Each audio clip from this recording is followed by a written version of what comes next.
चलिए बच्चों, अब हम देखते हैं विद्युत क्षेत्र में द्विध्रुव पर बल आघूर्ण, है ना। और विद्युत क्षेत्र कैसा है हमारा, एक समान। तो एक समान विद्युत क्षेत्र में द्विध्रुव पर बल आघूर्ण, ठीक है। अब हमने चित्र एक बार समझना है, ठीक है। तो चित्र में दिखाया गया है ए बी एक द्विध्रुव है, ठीक है, जिसमें ए पर माइनस क्यू आवेश और बी पर प्लस क्यू आवेश रखा है, ठीक है। इन दोनों के बीच की दूरी है 2d, ठीक है। अब P यानी प्लस क्यू पर लगने वाला बल होगा F बराबर क्यू ई, ठीक है। कैसे निकलेगा, E बराबर F अपॉन क्यू हमने लास्ट टाइम निकाला था, है ना। तो उसी से F बराबर क्यू ई हो गया हमारा।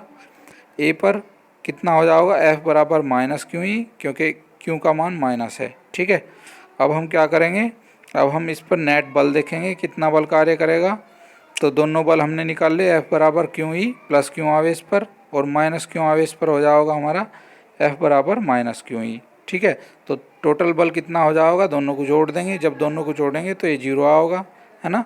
जीरो का मतलब इस पर कोई बल कार्य नहीं कर रहा, इसका मतलब विद्युत द्विध्रुव गति नहीं करेगा, ठीक है। अब देखो, इसमें ये जो बल है हमारा वो क्या, माइनस क्यू और प्लस क्यू दोनों आवेशों पे लग रहा। तो ये बल इसे अपनी दिशा में यानी संरेखित करने की कोशिश करेगा, ठीक है। तो संरेखित कोशिश करेगा संरेखित करने की, तो इस पर एक बलाघूर्ण कार्य करेगा हमेशा। अब बलाघूर्ण निकालने का फॉर्मूला हमने 11वीं क्लास में पढ़ा है ना। क्या है कि बल गुणा बल की लंबवत दूरी, ठीक है। तो ऐसे ही हो जाएगा, बलाघूर्ण बराबर किसी एक आवेश पर लगने वाला बल, है ना, गुणा बल की क्रिया रेखा के मध्य की लंबवत दूरी, है ना। तो बलाघूर्ण बराबर बल क्या हो गया हमारा, क्यू ई, है ना। और लंबवत दूरी कितनी है, देखो बी सी कैसे निकाल लेंगे, लाल बटे काका से, है ना, साइन की फॉर्म में। तो लंब बटे कर्ण आ जाएगा हमारा, लंब बटे कर्ण साइन थीटा के बराबर आओगा। तो बी सी का मान 2a साइन थीटा हो गया हमारा, ठीक है। बी सी का मान पुट कर देंगे बलाघूर्ण में, तो Q E 2a sine theta आ गया हमारा। अब क्या करेंगे, P की वैल्यू पुट करेंगे, तो P बराबर कितना होगा, 2QA, ठीक है। बलाघूर्ण में ये वैल्यू पुट करी तो ये आ गया EP साइन थीटा, ठीक है। ये इसका परिमाण मैग्नीट्यूड आया, ठीक है। अब हमें पता है कि टो कैसी राशि है, वेक्टर राशि है, P कैसी राशि है, वेक्टर राशि है, और E कैसी राशि है, वेक्टर राशि है। तो वेक्टर राशि यानी वेक्टर की फॉर्म में लिखेंगे इसे, तो E और P के बीच में हमारा क्रॉस प्रोडक्ट आ जाएगा, साइन थीटा हट जाएगा, ठीक है।